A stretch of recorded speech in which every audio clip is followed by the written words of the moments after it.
And she told me later, she was like, I thought I was in some kind of like fever state because you wake up and just start speaking Spanish to these people, and I don't know what's happening or what's going on.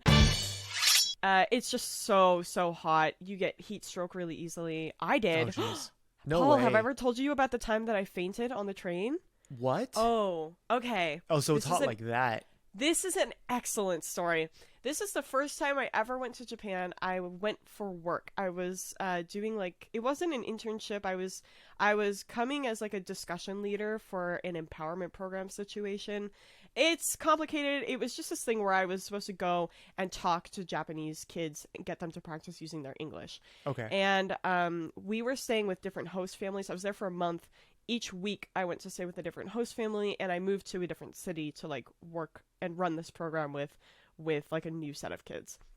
So my first week there, I had this amazing experience with this host family. I had a host sister and a host brother, and towards the end of the week, my host brother got sick, and I was like, "Oh, it's a good thing I'm leaving tomorrow because I don't want to get sick either." So we left, and the next day I went to Tokyo, and the day after that started getting really really sick, Oh no. and like fever. It was like a flu, And this is weird summer flu so technically situation. on a vacation mode too? Not vacation. I was there for work, but I Okay, had for to still for work. yeah, so I had to miss work because I was Mm. sick, which is you really don't do that in Japan. That's like super Is super that kind of taboo? So okay, so things you shouldn't yeah. do in Japan, right? Like I guess So in this case, things you don't shouldn't call do in out sick. Japan. Yeah, definitely not. We don't do this I mean, in America you don't do this either unless you're like dying or something. In Japan, you wear a mask if you're sick, but you keep like if you've got a cold, you just put a mask on and go out and about and you do your thing. Right, If right, you're right. really sick, like throwing up or something, you Yeah. should stay home, obviously. But for the most part, if you just have like sniffles or whatever, you just throw a mask on and keep going. I was really really sick to the extent that I couldn't go to work, Hmm. and the days that I did go to work, I had like a mask on, and I was just really really miserable. So this is the whole week that I was in Tokyo, and it was my first time ever being in That Tokyo, sucks. and That so I was sick the entire sucks. time. And on our last day there, my friend in the program was like, I really want to go to Harajuku to shop around. Do you want to come with me? And at this point, I was feeling better. So I was like, yeah, I really want to go because I haven't been able to do or see anything at all.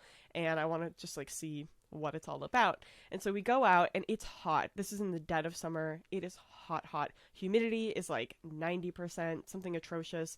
The weather, it's only like 95 degrees or 90 degrees or something like that, Yeah, but but the because of the humidity kills humidity, you. it's just oof, it's so bad. So we do a whole day shopping in Harajuku, and I we get back on the train to go. We were staying in Akihabara, and so we get on the train, and they're like very opposite from each other on the train line. It's like a 30-minute like trip. Yeah. So we're sitting in the train car, and we're sitting. We're not even standing, and we are 2 stops away from Akihabara, and I started to feel like I was going to faint, Oh and no. and something you should never do on a train in Japan, another thing you shouldn't do in Japan is like cause a nuisance. Don't be a problem on the train in Just like Japan. pass out casually? Like is that how You it should be? you like I would say if you're on a train, so setting aside my story just for a second, if you're on a train, you sit down, you keep your legs in front of you, you don't cross them, you don't extend them, you don't put them where people would trip or fall over them, right? If you're standing, you kind of like get yourself into a corner. You try to like shuffle out of the way. You leave space for people to move around you. You try to be as sort of like orderly and polite as possible so that other people can continue going about their day and you're not, causing them a problem or anything like that. It seems dramatic, but it's just like common manners, common sense. So Yeah. I'm on this train, and we are sitting down, which is unusual because it's the Yamanote line, which is like the really popular JR line. And I've got people standing in front of me. Like the seats kind of go along down the sides of the train. And then when people need to stand, they just stand right in front of you. So your knees are like right up against their knees, kind of. Hmm. And me and my friend are sitting there, and I look at her and I'm like, I think I'm going to faint. I don't feel good. And she starts to panic, like which is Oh fair because no. you're in a foreign country, and like Yeah. this girl that I've only known her for a week.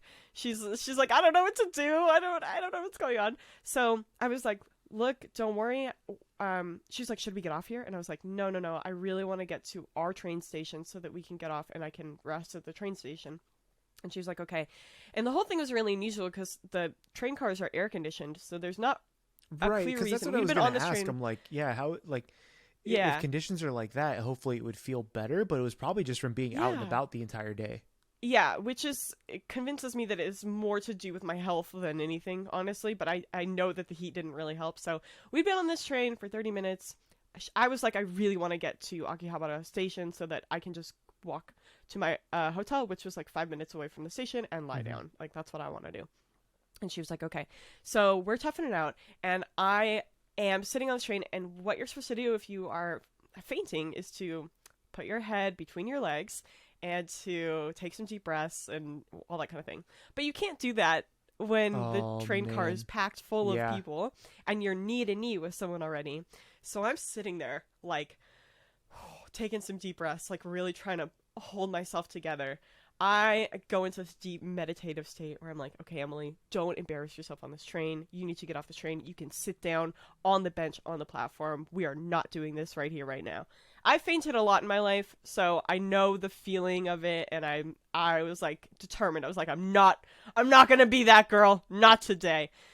So we get to the station, and my friend is like, oh my god, we're here. Okay, let's go. So we stand up, and we are like shuffling past everyone. By the time I hit the doors of the train, my vision, I've never experienced tunnel vision in my life. Today was the one day I've experienced it. Just my zeroed vision in. Starts to go black around the edges.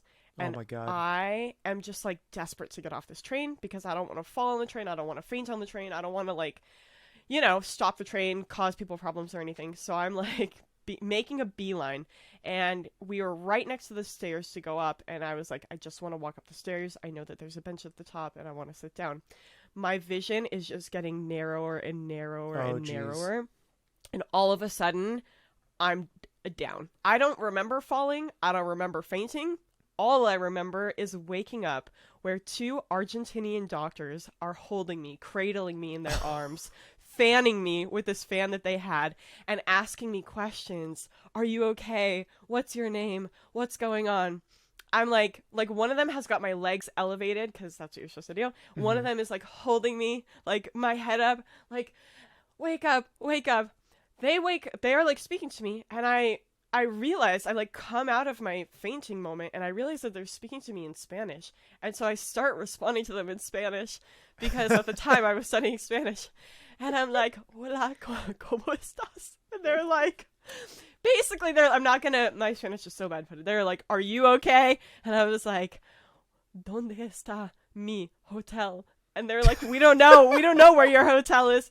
And like, my friend is standing there, and she told me later, she was like, I thought I was in some kind of like fever state, because you wake up and just start speaking Spanish to these people, and I don't know what's happening or what's going on, and I don't know what you're saying. You just like transcended your own reality. Exactly. And the train station master comes over, and they call me a taxi, which is great. And we and I go to the hotel or whatever. They wanted to send me to the hospital, but mama didn't raise. No weak. Bad language. Okay, I'm from America. I don't go to hospitals. We don't go to the hospital. We wait till we're about to be dead. Hospitals are for the rich. Yeah, hospitals are for the rich or for those in danger of imminently dying. Yep. And I fainted a lot in my life, and I knew what this was. I knew what it felt like, and I was really embarrassed. By the way, like, things not to do in a train station. Don't sit on the ground. That's a terrible thing to do. Like literally just sitting on the floor at a train station? On the floor. Yeah, don't do that. Or on the floor of like a train. That's not hygienic anyways. What would compel someone to sit on the floor of a train station? Yeah, I don't know. I don't know. Like, maybe if you're waiting for a train to come or something like that, especially for longer trains, but Okay. don't do it. There's benches, sit down, don't get in people's way, because these train stations are really organized and really efficient. And Mm-hmm. so everyone is like, they get off the train and they come and they walk in certain directions, and there's arrows telling you where and how to walk and everything. So I'd fainted in the most inconvenient place possible, which is directly on the stairs Oh where no. people are going up to get like out of the station. What I remember is waking up and just seeing a sea of people, like a sea of fish, coming up towards me and just parting and going around me. Just like completely ignoring you. Yeah. Totally ignoring me, just going about their day.